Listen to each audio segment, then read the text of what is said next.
이번에는 중요한 이슈를 새로 고침하는 시간입니다. WS 리프레시 신광섭 MBN 골드 매니저 나왔습니다. 안녕하세요. 네, 안녕하세요. 네. 신경섭입니다. 네. 하도 시장이 분위기가 안 좋아서 저 안경도 한번 바꿔봤어요. 분위기가 좀 바뀌면 시장도 좀 움직일까 빨간색으로 바꾸셨으면 그럴까요? 더... 빨간 뿔테로 한번. 네. 네, 알겠습니다. 다음번에 한번 빨간 뿔테로 바꿔보겠습니다. 제가 항상 멘트를 할 때마다, 오프닝 멘트를 할 때마다 미국은 사상 최고치인데 한국은 부진합니다. 이 얘기를 거의 뭐 몇 번에 걸쳐서 하는 것 같아요. 근데 오늘도 여전히 뭐 코스닥은 플러스를 보이고 있지만 전체적인 시장 분위기는 그렇게 좋지는 않거든요. 한 포인트 한번 짚어주시기 바랍니다. 참으로 좀 답답하죠. 사실은 네. 계속 미국은 꾸역꾸역 올라가는 장세가 나오고 있습니다. 부양책 통과에 대한 기대감들이 계속해서 가시화가 됐다고 좀 보시면 좋을 것 같고요. 일단은 지금 오늘 같은 상황을 좀 보면은 이제 NFT 관련 섹터들, 뭐 갤럭시 머니트리가 플랫폼을 소유하고 있다고 해서 대장 역할을 하면서 상한가에 근접을 했고요. 들어갔고요. 그리고 나머지 종목들이 같이 한 또 5에서 10% 정도 강세를 좀 보이고 있는데 어쨌든 NFT 관련된 부분들은 계속해서 순환매가 계속 돌아갈 것 같고 내년까지 우리가 계속해서 주목해야 될 배경이다. 왜냐하면 이전에도 제가 그 이재명 후보의 또 이런 정책적인 코멘트 관련된 부분인데 사실 오늘 조금 큰 이벤트가 있었습니다. 가상자산 관련된 부분에서. 원래는 이재명 후보가 가상자산 실무자들과 오늘 토론회를 펼치기로 했는데 조금 이제 사고가 나서 지금 오늘은 전면 일정을 취소했다는 소식이 나왔거든요. 어쨌든 그에 대한 모멘텀들은 계속해서 지속적으로 펼쳐질 가능성은 있고요. 지금 시장의 수급을 보면은 조금 이제 돈이 그러니까 흐름이 조금 메말랐다라고 좀 표현해드리고 싶은데 그에 대한 이유는 이제 내일 굉장히 중요한 이벤트가 있습니다. 바로 헝다죠. 드디어 이제 마지막 헝다가 여기서 어떻게 될런지 내일 10일 만기채가 이제 976억 정도로 제가 알고 있는데 요게 이제 내일까지 상환을 해야 됩니다. 이자를. 근데 상환하지 못하면은 11일 날 디폴트가 선언이 된다고 좀 보시면 되는데 물론 이제 헝다그룹에서 자회사들을 계속해서 얼마 전에 인터넷 기업도 매각을 하고 여러 가지를 매각하면서 유동성을 좀 회수를 하고 있는데 어쨌든 내일이 우리나라 증시도 변곡의 기준이 되지 않을까. 헝다 관련된 부분들에서 상환을 한다면 조금 다행스러운 부분이겠지만 만약에 디폴트를 하면은 조금은 연말까지는 어려울 가능성들은 우리가 열어둬야 된다. 이렇게 좀 말씀 한번 드려보겠습니다.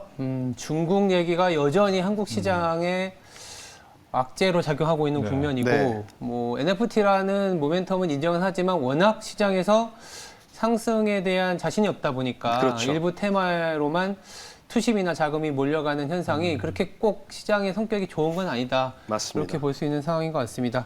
네, 투자 식스팩을 담당했던 강상호 아나운서 합류했습니다. 네, 안녕하세요. 안녕하십니까. 네. 안녕하십니까. 오늘 도깨비처럼 입으셨네요. 네.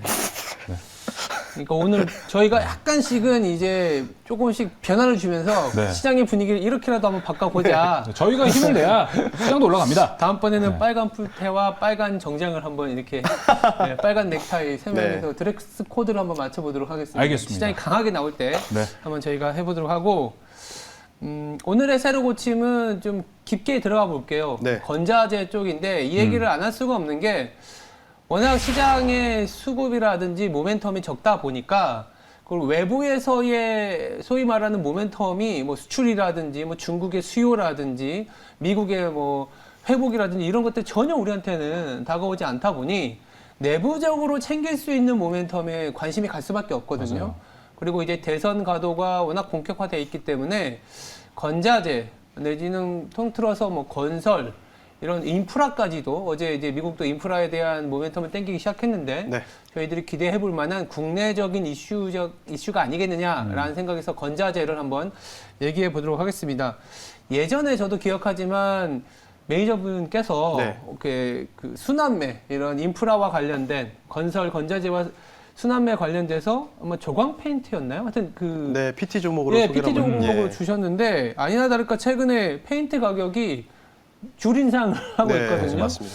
페인트주도 지금 괜찮은 상황인 거죠? 그래서 전반적으로 오늘 한 3에서 5% 정도 강세를 좀 보이고 있고요. 사실 페인트 관련주들이 한 지난주 금요일부터 조금씩 이제 움직이기 시작했다라고 좀 보시면 좋을 것 같고 일단 지금 뭐 원래에 대한 점유율로 따졌을 때는 사실은 이제 노루 페인트가 대장 역할을 하는데 오늘은 조금 이제 사마 페인트 좀 강세를 좀 보이고 있네요. 네. 종합 페인트 제가 지난번에 말씀드려서 지금도 충분히 수익거리실 텐데 어쨌든 이제 시멘트 가격 관련된 부분도 말씀을 드리면서 유연탄 가격 상승 이 촉발될 것이다. 이해된 부분들이 계속 이렇게 퍼지는 것 같은데, 근데 조금 순서는 좀 달라졌었어요. 원래는 이제 시멘트, 뭐 레미콘 가면서 그리고 자연스럽게 뭐 이제 페인트, 그다음에 건자재 순으로 가야 되는데.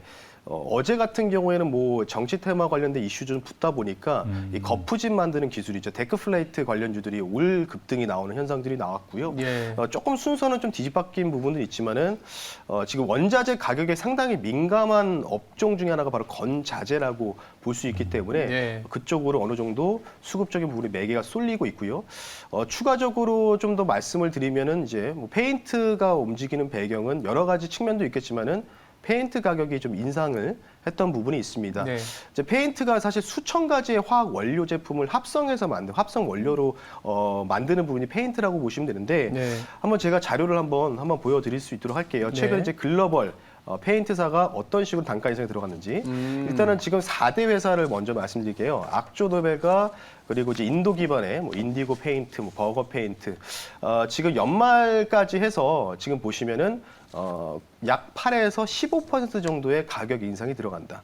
근데 이제 이때 이제 악조노벨의 이제 CEO분이 이제 IR을 하면서 뭐라고 얘기를 했냐면 원자재 가격이 어느 정도 주춤할 수가 없다. 그리고 지금 어느 정도 이에 대한 가격 반영이 안 되면은 회사 당사 자체가 어느 정도 실적의 밸류가 좀 떨어질 수밖에 없다라고 식으로 좀 얘기하면서 어쩔 수 없이 판가를 인상한다. 이런 부분들을 나왔거든요. 그러면서 전반적으로 어제 사실 이 뉴스가 보도됐는데 조금은 많이 조금 묻혔던 것 같아요. 워낙 어제 같은 경우에는 이제 이런 국민의힘 윤석열 후보분의 이런 또 테마주들이 좀 어느 정도 급등이 나오다 보니까 그쪽으로 좀 매기가 쏠렸던 배경이 됐다. 이렇게 좀 보시면 좋을 것 같기 때문에 어쨌든 이제 원료 결국 이제 지금 기본적인 화학 원료를 거의 다 담당하고 있는 게 바로 중국이겠죠. 그렇죠. 네, 중국의 이 공정, 석탄 공정이지만 이제 중국에서 석탄 가격이 치솟고 유가도 많이 치솟다 보니까 그 관련된 부분들이 계속해서 파생해서 그렇죠. 나오는 부분들, 이런 부분 때문에 페인트 가격이 아마 우리나라도 이제 또 다시 한번 인상될 가능성이 있다라고 좀 말씀 한번 드려보겠습니다. 뭐 단순히 이제 원재료 가격이 상승하는 부분 때문에 가격이 올라간다 그러면 뭐 수요가 둔화될 수 있는 리스크는 있는데 네. 지금 정책적으로 사실 페인트의 전방 산업이라고 하면 건설하고 조선이지 않습니까? 그렇죠. 그래서 그렇죠. 조선주도 지금 뭐 내년을 바라보면 괜찮을 거다. 뭐 비용을 다 떨고 내서 이 매출이 일어날 수 있다라는 기대도 있고 더불어서 맞습니다. 건설 같은 경우에는 누가 되든지 간에 페인트질은 해야 되니까 맞습니다. 그런 식의 논리가 지금 형성이 되는 것 같은데 네. 또 한편 아까 이제 시멘트 주를 잠깐 보니까 또 변동성이 굉장히 심하거든요. 그러니까 단기적으로 상승이 나온 데서 좀 빠져야 되는데 네. 안 빠지고 거기서 이제 좀 박스권의 변동성을 계속해서 보여주고 있거든요. 음. 그러니까 그런 거 보면은 요게 이제 단발적으로 끝나는 게 아니다. 네. 이런 생각이 좀 들고 있는데 뭐 저는 사실 이제 순환매 관련된 부분들을 좀 계속해서 내년 3월까지는 최소한 계속 유지된다고 보는데 네네. 그러니까 혹시- 이렇게 계속 순환매, 네. 시멘트 같다, 페인트 같다, 또 다른 걸로 가면서 전체적인 건설 건자재 쪽에서는 나중에 돌아보면은 시총이나 전체적인 수익이 네. 나 있다 이렇게 보시는 건데 맞습니다. 그 순환매 잡기가 굉장히 어렵잖아요. 그러니까 사실 지금은 가장 이제 좀 표현을 좀 쉽게 말씀드리면 좀 낚시한다고 좀 생각하시면 낚시. 좋을 것 같아요. 네. 오래 기다려라. 그렇죠. 아, 그러니까 잡고 기다리는 그러니까 좀 거. 던져놓고 아, 좀 네네네. 기다리는 전략이 좋을 것 같아요. 뭔가 이제 쫓아가는 요즘에 시장 자체가 워낙 조금 질이 좀 떨어지는 시장이라 좀 표현해드려서 너무 죄송한데 네네네. 좋은 재료가 나와도 뭐 NFT라든지 이런 쪽 아니면은요, 뭐 2차 전지도 잘 가다가 윗꼬리를 달고 쭉 야, 밀리고, 좀 쉽지 않죠. 예, 약간 그런 장세가 네. 계속 먹고 나오자 뭐 이런 식의 전략, 그러니까 단기적인 트레이딩에 대한 부분들만 계속 지금 최근에 한 달 동안 유지가 되고 있기 때문에. 네. 저는 이제 말씀드리는 부분들이 지금 자막에 나가고 있지만 어쨌든 페인트는 또 추가적인 상승은 좀 더 기대해 볼 만하다고 좀 보고 있고요. 그리고 이제 다음 타자가 굉장히 중요하겠죠. 네. 다음 그렇죠. 타자. 그래서 다음 타자가 여러 가지가 있겠지만은 지금 이제 시멘트, 페인트 이게 공통된 게 뭐냐면 이제 외부 자재입니다. 아, 요게. 그러네요. 그렇죠. 외부 네. 겉을 이제 덮는 이런 네. 부분이라고 좀 보시면 됐고 시멘트도 당연히 이제 골조를 맞출 수 있는 이런 그렇죠. 부분이라고 좀 보시면 네. 좋을 것 같기 때문에 페인트는 당연히 도면이겠죠. 이전 도장 관련된 부분들. 그래서 조선 뭐 자동차 다 쓰인다고 좀 보시면 되는데 네. 그러면은 우리가 주목해야 될 다음 낚시를 해서 기다려야 될 섹터가 뭐냐면 네. 바로 내부에서 찾을 수 있겠죠. 내부에서 내부 자재에 관련된 부분인데 혹시 우리 강성 아나운서 떠오르는 주가에- 종목 있나요? 내부 뭐 저번에 우리 같이 했었잖아요. 윈하이텍이라는 종목이 있듯이 네. 네, 거기 안에 있는 네. 테크플레이트죠. 근데 어제 갔으니까 그렇죠. 오늘도 갔더라고요. 내일도 갈 수 있죠. 아, 그래요? 내부 알겠습니다. 뭐 뜸들이지 마시고 그냥 네. 한번 딱 찔러주세요. 어떤 아, 얘기인지. 그래서 지금 이제 예전에도 제가 한번 소개를 시켰던 종목 중에 하나가 또 있었는데 네. 네. 데린비엔코도 굉장히 아, 좋은 거 타일 쪽이죠. 또 대림 변기나 그렇죠. 이런 네. 세척 시설과 거의 관련된 뭐 국내에서 점유율 70% 넘어요. 사실 이제 보시면은 뭐 소변기나 양변기 보시면은 다 대림이라고 써 있잖아요. 맞아요. 대림 비엔코라고 좀 네. 보시면 좋을 것 같고 저도 얼마 전에 한번 교체를 했거든요. 교체 비용이 한 25만 원 정도 하더라고요. 생각보다는 뭐 그렇게 비싼 가격이 아닌데 최근에 좀 이제 대림 비엔코 차트도 좀 돌아가는 패턴들이 좀 나오고 있는 부분들이 특징적이라고 좀 보시면 좋을 것 같고 그리고 나서 이제 타일 말고도 우리가 좀 주목해야 될 부분들이 바로 어제 사실은 좀 보여줬던 것 같은데 오늘 좀 이 종목이 좀 상승폭을 반납하고 있는데 네. 바로 대형주 중에서 KCC라는 종목 네. 어제 8% 정도 급등이 나왔습니다. 네. 네, 일단 뭐 나온 배경은 여러 가지가 있겠지만은 사실 KCC도 4월까지 계속해서 올라가다가 거의 이제 한 9월이죠. 다시 정정하겠습니다. 9월부터 주가가 좀 꺾였어요. 그래서 거의 주가가 고점 대비해서 한 30% 정도가 좀 디스카운트가 좀 많이 된 상황인데 좀 차트 한번 보이시죠? 많이 떨어졌었죠. 거의 4개월 정도가 한 3개월 정도 떨어졌는데 이 정도로 떨어졌습니다. 이 정도로 지금 계속 이렇게 떨어졌고 그리고 물론 이제 주가 상승이 엄청나게 올라갔어요. 엄청나게 올라갔던 부분이 있지만 KCC 하면 떠오르는 게 여러분들 아실 겁니다. 대표적으로 창호겠죠. 창호 네. 마루 관련된 부분인데 이제는 우리가 다음으로 주목해야 될 섹터가 이 내부 자재 관련 주가 되지 않을까 이렇게 좀 생각하고 있기 때문에 그러니까 순환매 구조인데 이게 제가 좀 재밌었던 게 뭐냐면 작년 11월 달부터 사실은 뭐 반도체도 올라가고 전반적으로 다 올라갔지만 근데 사실은 저는 이제 주목해야 될 부분들이 이제 11월 때부터 이제 시크니커 업종들이 바닥 찍고 쫙 올라갔었거든요. 예. 대부분 4, 5월까지. 그때 거의 엇비슷하게 이런 순환매가 들어갔었어요. 그러고 나서 종합검사사가 이제 어느 정도 이제 화려하게 이제 불꽃을 한번 펼쳤다 이렇게 좀 볼 수 있기 마지막엔 때문에 대장주가. 예, 그렇죠. 그래서 어느 정도 그런 부분을 봤을 때는 이 순환매에서는 아마 건자재 안에서 내부는 이제 외부 외자재 관련된 부분들은 어느 정도 이제 순환매가 마무리 정도 나왔고 단기 마무리가 됐지만 난 어쨌든 계속 갈 겁니다. 근데 지금 아직 덜 올라간 쪽이 바로 내부 자재 이쪽이 되지 않을까 이렇게 좀 말씀 한번 드려보겠습니다. 재밌네요. 그 외부가 이제 시멘트하고 페인트, 네, 뭐 대림비엔콕처럼 이제 화장실이나 이런 타일이나 뭐 예. 거. 얘기 듣다 보니까 뭐 샤시도 생각이 나네요. 그렇죠. 그러니까 네. 뭐 창호 샤시. 아까. 그렇죠. 뭐 그렇죠. 그쪽이죠. 하우시스 같은 경우는 또 이름을 바꿨지 네, 않습니까? 맞습니다. 그래서. 사명을 바꿨는데 생각지도 못했던 부분들이 이제 아이디어로 샘솟는 것 같고 결국 건자재 쪽은 사실 중소형주지 않습니까? 네. 중소형주 쪽으로 아무래도 시장 전체가 물론 건설업을 합친다 해도 시장에서 큰 의미를 줄 수 있을 만큼의 시총 비중은 아니지만 그래도 이제 중소형주 장이 좀 더 펼쳐진다라는 가정하에 우리가 연말까지는 뭐 실적 시즌도 아직 남아 있고 조금은 탄력이 둔화된 상황에서는 중소형주로 뭔가 해볼 수 있는 장인데 그 안에서 그러니까 건자재 외부 쪽도 있었지만 내부 쪽을 보자라는 시각이어서 네. 다소 조금은 신선하다라는 생각이 좀 들고 있습니다. 그렇다면은 그런 유명한 관련 테마를 이제 뭐 내부 테마 이렇게 말씀해 주신 거잖아요. 네, 내부 자재. 예. 대형 건설사에 대해서는 또 어떻게 생각하세요? 그러니까 이게 결국은 이게 계속 과거와 비슷하게 전개될 것이냐. 뭐 사실 아무도 모르겠죠. 아무도 그렇죠. 모르겠지만 최근에 이제 투자자분들의 마인드가 많이 바뀌셨더라고요. 어떻게 바뀌었냐면 첫 번째는 국내 증시 너무 어렵다. 해외 쪽으로 가자. 그래서 미국 쪽으로 가신 분도 꽤 되시고. 꽤 많더라고요. 예, 두 번째는 대형주는 안 돼. 너무 무거워. 수급이 돈이 들어와야 되잖아. 요즘 그런 심리가 네. 더 강해진 것 같아요. 많아졌어요. 왜냐하면 지금 사실 제가 질이 좀 떨어지는 시장이라고 좀 격하게 좀 표현해드렸지만 네. 사실 불건전한 시장은 맞습니다. 뭐 여러 가지 측면이 있겠지만. 근데 최근에 이제 대형주 중에서 신저가 나오는 종목들이 굉장히 많거든요. 그러면서 지금 줄줄이 증권사 쪽에서도 레포트가 하향 조정이 되면서 되고 있죠. 격하게 말이 조정되더라고요. 생각보다 많이. 네. 디스카운트 많이 되는데 그러니까 그에 대한 부분들이 아직은 조금 더 시간을 좀 둬야 되겠지만 이익 전망치가 어쨌든 내려가는 부분들은 오히려 저는 호재라고 좀 생각을 하고 있기 때문에 네. 좀 그러면 다른 기대치는 당연히 낮춰지니까 그런 부분 좀 보시면 좋을 것 같고 대형주 관련돼서 좀 말씀드리면 그런 것 같아요. 그러니까 작년 이맘때쯤도 8월에서 10월까지 3개월간의 박스권에서도 중소형주 장세만 갔었습니다. 그때 대형주가 많이 쉬었는데 그러고 있다가 11월 1일 이후부터 이제 바이든 관련된 출범, 뭐 기대감들, 악재가 해소가 되면서 정말 말도 안 되게 소형주를 갖고 계신 분들은 완전히 철저하게 시장에서 외면을 받아줬거든요. 네. 대형주 장세. 네. 대표적으로는 뭐 현기차가 그 대표적인 성격을 가지고 있다고 보시면 좋을 것 같죠. 어쨌든 그렇게 소형주로 지금 포트를 교체하시는 분들이 많은데 이런 분들은 조금은 조심하셔야 될 것 같다. 이렇게 좀 말씀드리고 조금 이제 대형주를 저는 뭐 대부분 건설주도 마찬가지고 제가 딱 평균 값을 계산해 보니까 3,300포인트 기준으로 건설주를 가지고 있을 때 평균 하락률이 마이너스 23.7% 나왔습니다.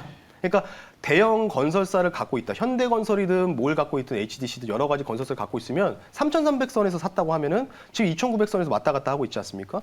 그 정도로 빠졌다라고 좀 보시면 좋을 것 같고. 그래서 오히려 저는 그 괜히 여기서 안 되겠어 하면서 소형주로 탈바꿈하셨다가 나중에 오히려 소외를 받을 수 있는 가능성들도 저는 좀 생각이 들거든요. 그래서 그런 부분들을 조금은 고민해 보실 필요가 있다고 보고 있고 아마도 이제 내부 자재 쪽까지 강세를 보이면 남은 부분들은 당연히 뭐 대형 건설사도 마찬가지겠지만 중소형 건설사도 어느 정도 포함이 될 텐데 뭐 계속 말씀드리는 건설주들은 딱 하나입니다.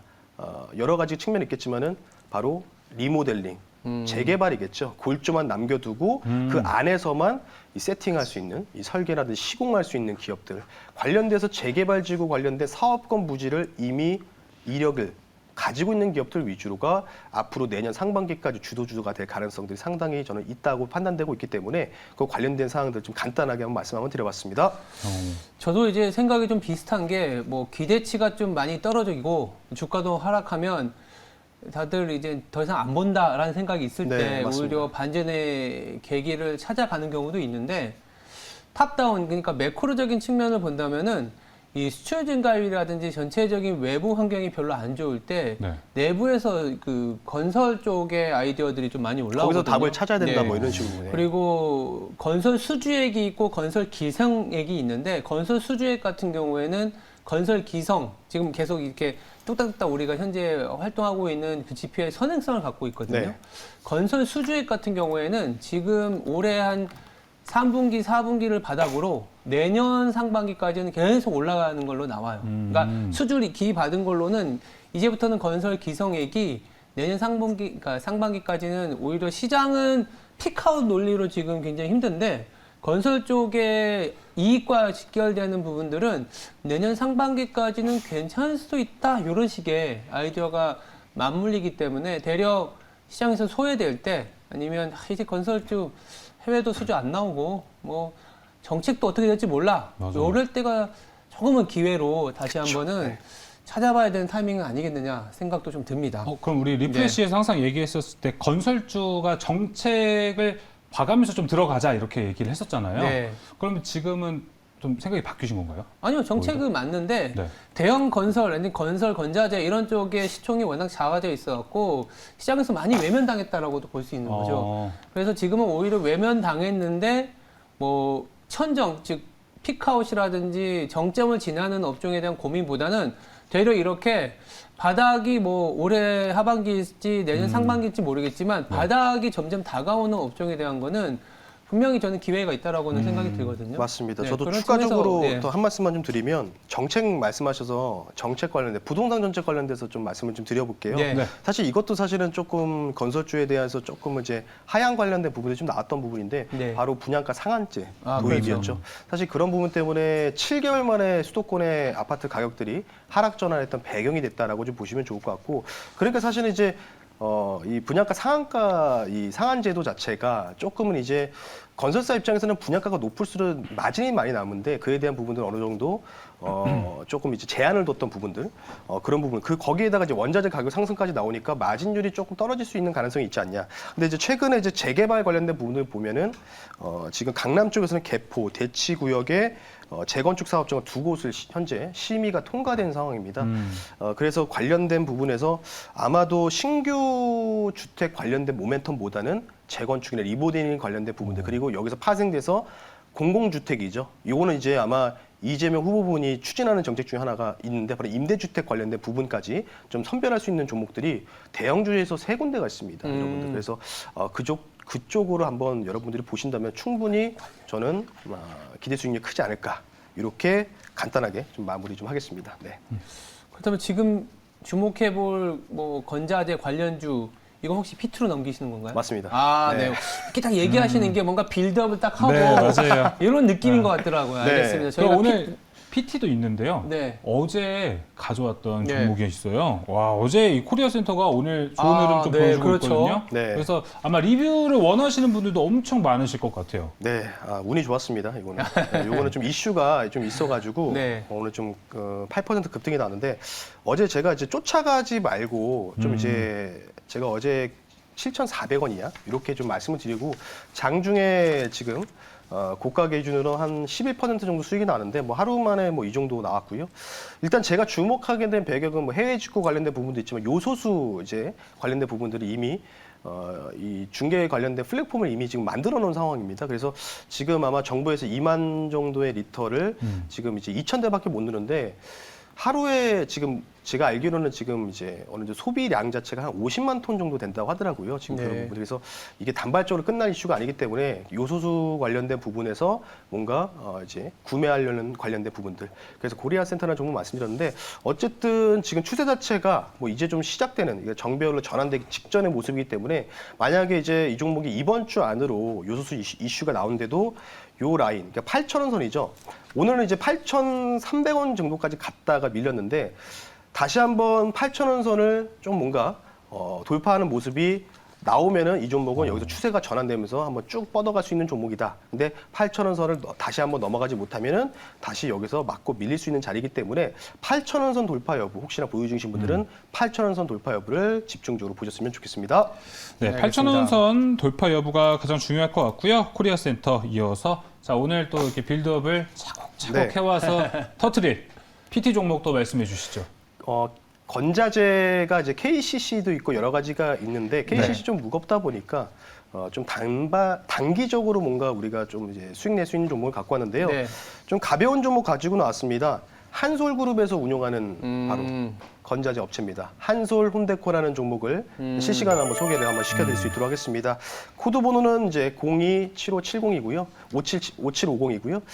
한솔 홈데코를 제가 주목하는 배경은 뭐 이 회사 홈페이지만 들어가셔도 잘 아실 것 같아요. 창호, 마루 관련된 부분이라고 좀 보시면 좋을 것 같고 아마 이제 해외 조림 사업까지 같이 연관이 되어 있기 때문에 오늘도 뉴스가 나왔죠. 중국에서 탄소 배출권 관련된 또 관련된 부분도 육준전회가 지금 진행되고 있기 때문에 관련된 법안을 채택했다는 소식이 좀 들려왔습니다. 그래서 아마 두 가지 모멘텀들 친환경 자재 및 해외 조림 관련된 탄소 배출권 관련된 이슈가 있다라고 좀 보시면 좋을 것 같고 대권 주자의 그 윤석열 후보분의 그 또 어제 또 인터뷰가 나왔는데 부동산 관련된 부분에서 양도세 인하와 그리고 재건축 관련된 신도시 재건축 관련된 부분들을 강력하게 좀 얘기를 하셨기 때문에 대권 주자분들의 공통되는 부분들이 바로 주택 공급과 그리고 재건축 이쪽 이슈라고 보고 있어서 당연히 이 건자재 쪽으로 수급이 어느 정도 나오지 않을까 이렇게 좀 생각이 든다라고 말씀드리고 싶어서 예. 한소홈데코라는 종목을 한번 가지고 나왔고요.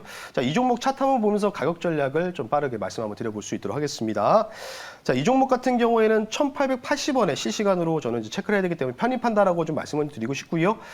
이 종목은 최근에 탄소 배출권 이슈로 한번 급등이 나왔다가 요때지 급등이 나왔다가 어느 정도 고점 대비해서 한 절반 정도가 가격 조정이 나왔습니다. 그리고 나서 천천히 좀 뭔가 돌아가려는 패턴이 좀 보이고 있기 때문에 여기에서 뭔가 N자 파동을 좀 기대할 수 있는 모멘텀은 저는 충분하다라고 좀 볼 수 있어서 목표 가격을 이전에 정고점 연역 근처까지 한번 볼게요. 2,190원 선으로 말씀 한번 드리겠고요. 네. 손절가는 좀 타이트하게 말씀드리겠습니다. 1,750원 선 말씀을 드릴 테니까 손절가를 타이트하게 잡은 분들은 내일 이제 헝다 이슈가 좀 있기 때문에 혹시나 모를 가능성들 대비하는 측면에서 목표가는 조금 높게 잡았지만 손절가는 좀 타이트하게 잡았다라고 말씀드리면서 아직 못 올라간 페인트 다음이 뭘까 고민이 되실 때는 바로 네. 창호 친환경 자재죠. 한소홈데코가 또 대안이 될 수 있기 때문에 여러분들 관심 있게 지켜보셨으면 좋겠습니다. 네. 헝다 이슈가 좀 있다 보니까 내일 지나서 매수를 하는 건 또 어떻게 생각하시나요? 그렇게 해도 되죠. 네, 알겠습니다. 네, 매수가 1,880원, 네. 목표가 2,190원, 네. 손절가 1,750원으로 제시한 한솔 홈데코였습니다. 네, 오늘 보면은 무료 방송도 있지 않나요? 네, 오늘도 진행을 하고요. 예. 어제 조금 이제 많이 좀 말씀드렸고 사실 무료 방송에서 이제 뉴프레스 얘기를 좀 많이 드렸는데 계속 고가 갱신을 하는 모습들이 나오고 있거든요. 그래서 네. 관련된 부분들 여러분들 또 참고하실 거면은 너튜브에 또 신광섭이라고 검색하시면 예. 또 여러분들 장 끝나거나 3시 50분에 무료 방송 진행하니까요. 관련된 부분들 한솔홈데코 말고도 다른 종목도 있고 그리고 NFT 관련된 부분들 또 추가적인 설명 또 드릴 수 있도록 할 테니까요. 잠시 후 3시 50분에 공개 방송에서 뵐 수 있도록 하겠습니다. 네, 알겠습니다. 지금까지 WS 리프레시였습니다. 두 분 내일 뵙겠습니다. 네, 감사합니다.